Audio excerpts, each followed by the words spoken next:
Well, it appears that Donald Trump has lost his touch, or at least his ability to persuade his supporters to riot on his behalf. This follows his calls for his supporters to protest before the Manhattan District Attorney's office after he alleged that he will be arrested this week by the Manhattan DA. Now, there are some indications that he could potentially be indicted and arrested in connection to the hush money payments paid to Stormy Daniels. But putting that aside for a second, just focusing on the lack of protest that ensued following Donald Trump's demand that they do protest. It's interesting because they have a conspiracy theory that this is all just a trap.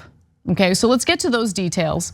InfoWars contributor, for instance, Paul Joseph Watson, polled 1,850 TruthSocial users with the question, is the potential protest against Trump being arrested a January 6th style trap, to which 85% of respondents voted yes.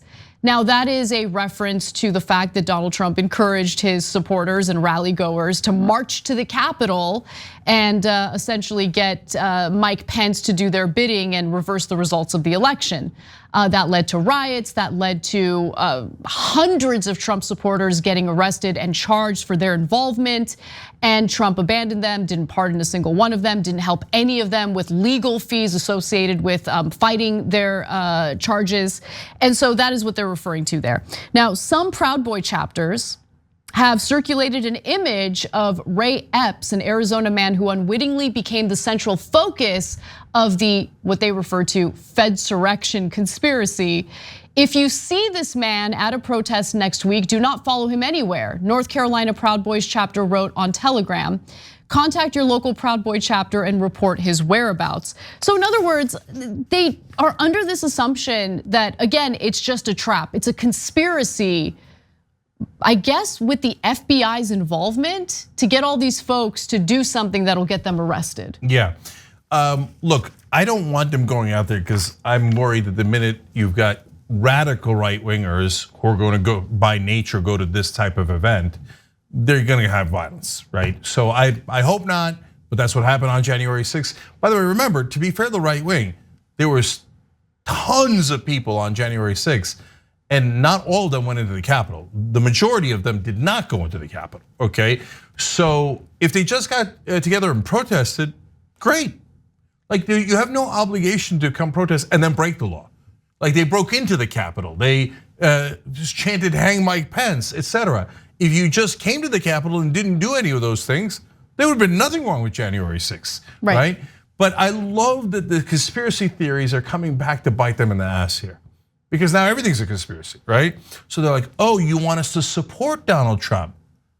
Must be a conspiracy to not support Donald Trump, so I'm not gonna fall into your trap. Oh, I love it, that's great. I didn't even know I set that trap. I don't really understand their conspiracy theory here because Donald Trump is the one who was egging them on, but they think that it's the FBI behind this that's trying to get them all arrested for being Trump supporters.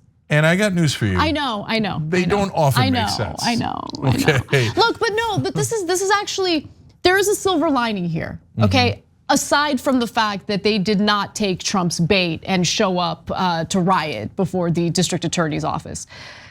It's that, turns out arresting and charging people does serve as a deterrent. They saw those hundreds of Trump supporters get arrested, charged, and in many cases convicted of pretty serious crimes, in some cases seditious acts. And they saw that and they're like, no, don't want that. It's a deterrent. I gotta jump in on that one because one of the most maddening debates of my lifetime in politics is both from the left and the right. The left says it about things like the death penalty and crime in general sometimes. And the right says it about guns, is that deterrence doesn't work. That's just not true. Have you met a human being?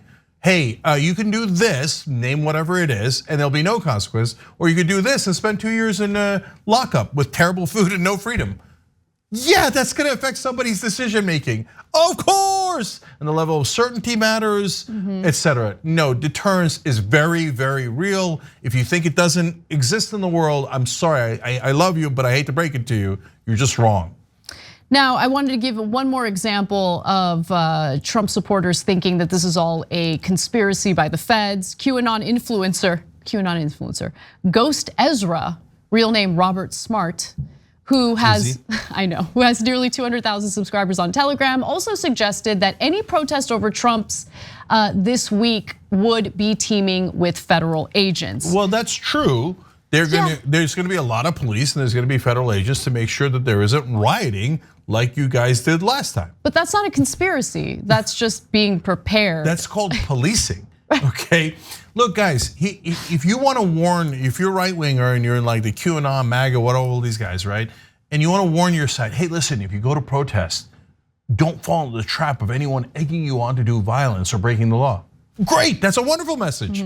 I wish you did that every time. We do that every time on the left. Do not ever fall into a trap. And sometimes there are agents that try to entrap you into doing violence. Well, easy way to fix that, don't do it, okay?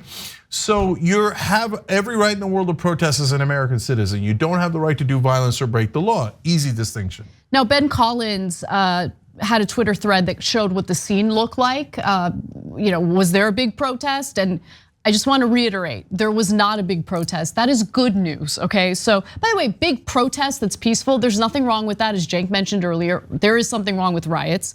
But one of his tweets says, I'm at the pro-Trump protest put on by the New York Young Republicans Club. Not a joke, there are more reporters here than Trump supporters. This was supposed to be a big one. And nothing got out of hand, which again is good news. Now, final part of this story that I'm personally amused by because Trump just can't help himself. He's fundraising off of this, of course he is. So here it is. Insider was able to obtain an email that Trump had sent out, and they see that he's trying to fundraise off of it. And by the way, if you look at this, it says, thank you, your name was successfully added to the petition, and then it directs people to the fundraiser page. And if you notice, the fundraising options include $24, $47, $75, $100, and you can donate up to $3,000 if you choose one of the preset donation amounts. That makes a lot of sense, because when Trump says protest, he means give me money. 100%. That's a unique form of protest I hadn't thought of. Give him credit for ingenuity. Last thing, in Florida, he is in Mar-a-Lago in Florida. If you're a right winger and you do come to protest and you block the streets, as happens sometimes on January 6th, mainly it was a Capitol Hill issue, but if you block the streets in front of Mar-a-Lago, for example, that is a felony in Florida because DeSantis passed a law against left-wing protesters protesting corporations. He didn't like that, and he wanted to make sure that if you step one step inside a public road, and as you're protesting an oil company or something, you're gonna go away for a long time. So I'm sure that law will be applied equally and will not at all be applied in a biased manner that favors some protesters while disfavoring others. But here, let's have fun and plant a conspiracy theory. Did DeSantis pass that law because he knew that there would be protests in front of Mar-a-Lago? And he wanted to arrest the Trump supporters? Maybe. And it's a felony. You'll be facing serious prison time. Think about it. And hey, it isn't me, it's DeSantis. Take it up with him. A loss of freedom for some of us means a loss of freedom for all of us. Keep that in mind. Thanks for watching The Young Turks, really appreciate it. Another way to show support is through YouTube memberships. You'll get to interact with us more. There's live chat emojis, badges. You've got emojis of me, Anna, John, JR. So those are super fun. But you also get playback of our exclusive member-only shows and specials right after they air. So all of that, all you gotta do is click that join button right underneath the video. Thank you.